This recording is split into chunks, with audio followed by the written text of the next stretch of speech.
আপনারা যারা মালয়েশিয়ার ইন্টি ইন্টারন্যাশনাল ইউনিভার্সিটিতে পড়াশোনা করতে আসতে চাচ্ছেন বাংলাদেশ থেকে, তারা কিন্তু অনেকেই এজেন্সির কথা মতো চিন্তা করে ফেলেন যে মালয়েশিয়াতে যাব, ইন্টিতে পড়াশোনা করব, নো ওয়ারিস, আমি জাস্ট কাজ করব, আমি আমার টিউশন ফিটা হচ্ছে বেয়ার করব। সো এভাবে কি আদতেও চাকরি করে হচ্ছে যে আপনার টিউশন ফি আসলে কি বহন করা সম্ভব? চলেন আজকে হচ্ছে এই ভিডিওতে ধরে ধরে হচ্ছে ক্যালকুলেট করে আপনাকে হিসাব করে দেখাই দিব আসলে এটা কি সম্ভব কি সম্ভব না, বা হচ্ছে আপনি আপনার এজেন্সিকে বিশ্বাস করবেন বা করবেন না। সো সর্বপ্রথমে আসি যে মালয়েশিয়ার যে ইন্টি ইন্টারন্যাশনাল ইউনিভার্সিটিতে আমি উদাহরণস্বরূপ যা ধরে নিই, you are coming to bachelor for like a BBA or something. So average tuition fee starts from 70,000 to 80,000 like this for 3 years to 4 years। সো আমি ধরে নিলাম যে 4 বছরে আপনার 80,000 রিঙ্গিত, হিসেবটা সহজ করার জন্য, কখনো এটা একটু বেশি হয় কখনো কম হয়। সো সো হচ্ছে 80,000 রিঙ্গিত আপনার টিউশন ফি 4 বছরে। সো পার ইয়ার পড়তেছে কত? 20,000, আই মিন 20,000 রিঙ্গিত হচ্ছে আপনার টিউশন ফি। এটা কিন্তু অল এভরিথিং মিলে বলেছে।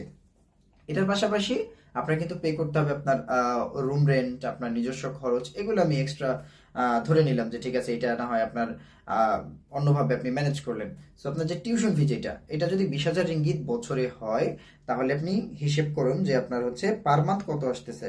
সো আমি ক্যালকুলেট করে দেখিয়ে দিচ্ছি। 20,000 ভাগ হচ্ছে 12, আপনার পার মান্থ আসতেছে 1,666, অর্থাৎ 1,660 আপনার পার মান্থ হচ্ছে। এটা কিন্তু এজ এ টিউশন ফি আকারে যাচ্ছে। সো আপনি যখন মালয়েশিয়াতে আসবেন অ্যান্ড আপনি যখন জব করবেন, তখন কিন্তু আপনার আপনি যে বেতন পাবেন, অর্থাৎ অ্যাজ এ স্টুডেন্ট আপনার কিন্তু দেখা যায় আপনি যদি ভার্সিটি থেকে পারমিশন নেন সেমিস্টার ব্রেকে, আপনি কাজ করতে পারবেন অনলি 20 ঘন্টা সপ্তাহে। সো সপ্তাহে যদি 20 ঘন্টা কাজ করেন, আর মালয়েশিয়াতে অ্যাজ এ স্টুডেন্ট আপনি যখন কাজ করবেন, আপনি কিন্তু পার আওয়ার 8 থেকে 10 রিঙ্গিতের বেশি কিন্তু পাবেন না, ম্যাক্সিমাম 10 রিঙ্গিত। সো আমি বেশিটাই ধরে নিলাম যে 10 রিঙ্গিত যদি আপনি পান, অর্থাৎ 10 রিঙ্গিত ইন্টু 20, অর্থাৎ সপ্তাহে 20 ঘন্টা, আপনি পাচ্ছেন 200 রিঙ্গিত, 200। সো সপ্তাহ যেহেতু মাসে হচ্ছে সপ্তাহ হচ্ছে 4টা, সো 200 × 4, 800 রিঙ্গিত কিন্তু আপনি পার মান্থ আয় করতে পারছেন। সো 800 রিঙ্গিত আপনি আয় করলেন, আর আপনার টিউশন ফি হচ্ছে পার মান্থ যদি ব্রেকডাউন করি, 4 বছরের খরচটা পার মান্থে নিয়ে আসি, সেক্ষেত্রে হচ্ছে 1666।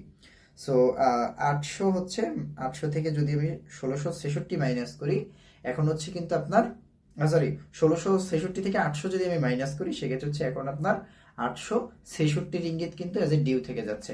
পাশাপাশি you have to pay your room rent, also your food and your another expense like transportation and other cost. So এই বিষয়গুলো নিয়ে কিন্তু আসলে কখনোই সম্ভব না, কখনোই না। মানে যেটাকে বলে হচ্ছে আপনি বাংলাদেশের থেকে আসলে আপনি অনেক কিছু চিন্তা করে ফেলবেন, কিন্তু বাস্তবে আসলে এটা সম্ভব না। তাই হচ্ছে সহজে যেটা বলবো যে, তাই অন্ধের মতো আসলে এজেন্সিকে বিশ্বাস না করে রিয়েলিটিটা জানুন। রিয়েলিস্টিক যে বাজেট নিয়ে, অর্থাৎ আপনি মালয়েশিয়াতে আসার জন্য আপনার যে বাজেট, সেই বাজেট অনুযায়ী আপনি একটা ইউনিভার্সিটি চুজ করেন। আর যদি ইন্টিতেই পড়তে চান, সেক্ষেত্রে আপনি আপনার বাজেটটা বাড়িয়ে তারপরে হচ্ছে মালয়েশিয়াতে আসুন। সো এটা হচ্ছে আপনার জন্য বেটার। ঠিক আছে। আর ইন্টি ইন্টারন্যাশনাল ইউনিভার্সিটি নিয়ে আপনার যদি কোনো রকম কোনো প্রশ্ন থাকে বা কোনো গাইডলাইনের প্রয়োজন হয়, ডেসক্রিপশনে আমি আমার ফোন নাম্বারটা অ্যাটাচ করে দিচ্ছি, আপনি চাইলে সেখান থেকে আমার সাথে যোগাযোগ করতে পারেন। আপনার যে কোনো কোয়েরিজ হচ্ছে আমি বলে দিব।